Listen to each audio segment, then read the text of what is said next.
तो मोदी जी जो हमारे देश के लिए कर रहे हैं, मेरे को नहीं लगता जब से मैंने होश वाले किसी भी प्राइम मिनिस्टर को देखा है।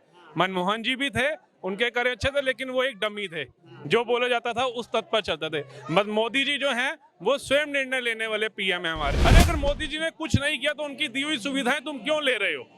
किस अर्थ पे ले रहे हो? उसको रिजाइन मना कर दो, हमें नहीं चाहिए। क्यों ये मोदी जी दे रहे हैं? ये हिंदुत्व का सोचते हैं। कांग्रेस से राहुल गांधी जी एक मजबूत विपक्ष तैयार करने के लिए भारत जोड़ो यात्रा निकाल रहे हैं और सब पार्टियों से निवेदन भी कर रहे हैं कि भाई हमारे साथ आओ, हमारे साथ आओ। क्या विपक्ष एकजुट हो पाएगा इस चुनाव में? मुझे नहीं लगता। पहले भी एक बार हुआ था, ये सब एकजुट हुए थे। शेर अकेला ही आता है। मोदी जी को इस समय हराना मुमकिन नामुमकिन है। वो कह रहे हैं हिंदू मुस्लिम छोड़ो, आप मंदिर छोड़ो। अब ये तो महंगाई कहाँ जा रही है? महंगाई के ऊपर मैं एक चीज जरूर बोलूंगा। बहुत पहले एक पिक्चर आई थी, हाय हाय महंगाई, हाय हाय महंगाई। कौन से सन की मूवी है, कब का गाना है? महंगाई तब से ही है। तब से लेकर 2014 तक अगर कांग्रेस महंगाई नहीं संभाल पाई, ये कह रहे मोदी जी आके चमत्कार करेंगे। अब हमारा देश जो है टूरिज्म की तरफ जा रहा है। नमस्कार साथियों, मोदी जी के रोड शो के बाद अब चुनावी संग्राम शुरू हो गया है और मोदी जी ने अपने बीजेपी के संगठन को, सभी नेताओं को संबोधित करते हुए कहा है कि अब हमको राष्ट्रवादी से राष्ट्रव्यापी बनने की ओर बढ़ना है और समाज के हर तबके को बीजेपी से जोड़ना है। भले वो हमको वोट देने वाला तबका है या नहीं है, इसका कोई मायने नहीं रखता, हमें हर किसी के पास जाना है। तो देखते हैं 2024 में जनता की क्या राय है। मोदी जी जो कह रहे हैं उससे सहमत है कि नहीं? मोदी जी ने अभी कहा है कि हमको अब राष्ट्रवादी से राष्ट्रव्यापी बनना है बीजेपी को, तो कितने सहमत हैं आप? बिल्कुल सहमत है। मोदी जी के साथ तो हर पल सहमत है। तो मोदी जी जो हमारे देश के लिए कर रहे हैं, मेरे को नहीं लगता जब से मैंने होश वाले किसी भी प्राइम मिनिस्टर को देखा है। मनमोहन जी भी थे, उनके करे अच्छे थे, लेकिन वो एक डमी थे, जो बोला जाता था उस तत्व पर चलते थे। बस मोदी जी जो हैं वो स्वयं निर्णय लेने वाले पीएम है हमारे, जो किसी की नहीं देखते। उनको जो देश हित के लिए अच्छा लगता है वो निर्णय लेते हैं। आप देख लो, एक्सप्रेसवे बन रहे हैं भारत के अंदर, कहीं फॉरेन पॉलिसी देख लो भारत की मोदी जी के नेतृत्व में।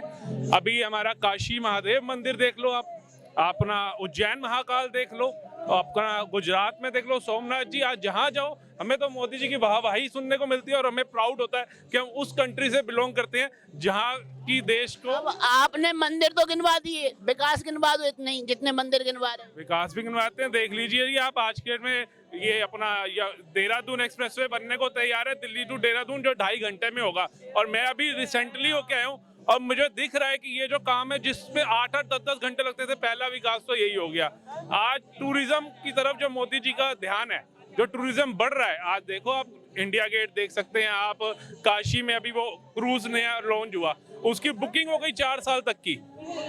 और कितने विकास कार्य आपको? अब मोदी जी ने एक बात ये भी कही है, सबका साथ सबका विकास केवल नारा बन के नहीं रहना चाहिए, सबका साथ सबका विकास जमीन पे भी दिखना चाहिए और बीजेपी के हर नेता को इसमें योगदान देना चाहिए। मतलब समाज के हर तबके तक आपको पहुंचना है, चाहे वो मुस्लिम वर्ग हो, चाहे वो हिंदू वर्ग हो, चाहे ईसाई हो, चाहे सिख हो, आपको हर किसी के पास जाना है, चाहे वो हमारा वोटर है अथवा नहीं है, ये नहीं देखना, लेकिन हाँ रिक्वेस्ट सबके पास जाके करना है। देखिए, मैंने तो अभी तक जितनी भी न्यूज देखी, जितनी भी डिबेट देखी है ना, मुस्लिम भाइयों से हमें कोई आपत्ति नहीं है, लेकिन कुछ तबके के हैं जो मोदी जी के अगेंस्ट ही बोलेंगे। उनको पता नहीं क्यों लगता है, क्योंकि आप कोई भी कार्य देख लिए, चाहे राशन कार्ड हो, चाहे ये घर हो, चाहे शौचालय हो, वो सारा बेनिफिट मुस्लिम वर्ग के लोग भी उठाते हैं, हर वर्ग के लोग उठाते हैं। ऐसा नहीं है कि हर एक समुदाय का उठा रहा है। आप अस्पताल चले जाइए, भरे बैठे हैं, और उसके बावजूद जो हम देखते हैं कई डिबेटों में मिलने को सुनने को मिलता है कि मोदी जी ने किया क्या है। अरे अगर मोदी जी ने कुछ नहीं किया तो उनकी दी हुई सुविधाएं तुम क्यों ले रहे हो?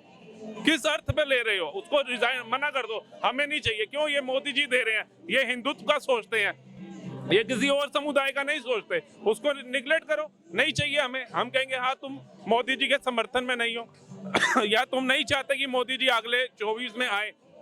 मैं आपको लिख के दे सकता हूँ, 24 में भी मोदी जी हैं, उनका स्वास्थ्य भगवान की कृपा से और अच्छा रहा तो 29 में भी मोदी जी हैं। आपका कहना है कि मुस्लिम उतने ज्यादा वोट नहीं देते हैं बीजेपी को, लेकिन मोदी जी तो फिर भी कह रहे हैं कि हमें मुस्लिम वोट दे अथवा ना दे, सुविधाएं सबके लिए, हमें सबके पास जाना है, हमें सबसे वोट मांगना है। बिल्कुल जी। मुस्लिम, अगर दिल्ली की बात करूंगा, एक अलग समुदाय में गिना जाएगा। वो सिर्फ और सिर्फ ज्यादातर मुस्लिम जो हैं वो केजरीवाल जी भी वही रणनीति रख रहे हैं जो कांग्रेस की थी। लेकिन एक सर्वे के कहूँ, एक सर्वे की बात करता हूँ, सर्वे बता रहा है सबसे ज्यादा जो मुस्लिम वोट है वो कांग्रेस को देता है अभी तक अपना वोट। जो कांग्रेस का वोट टूटा है वही केजरीवाल को जा रहा है।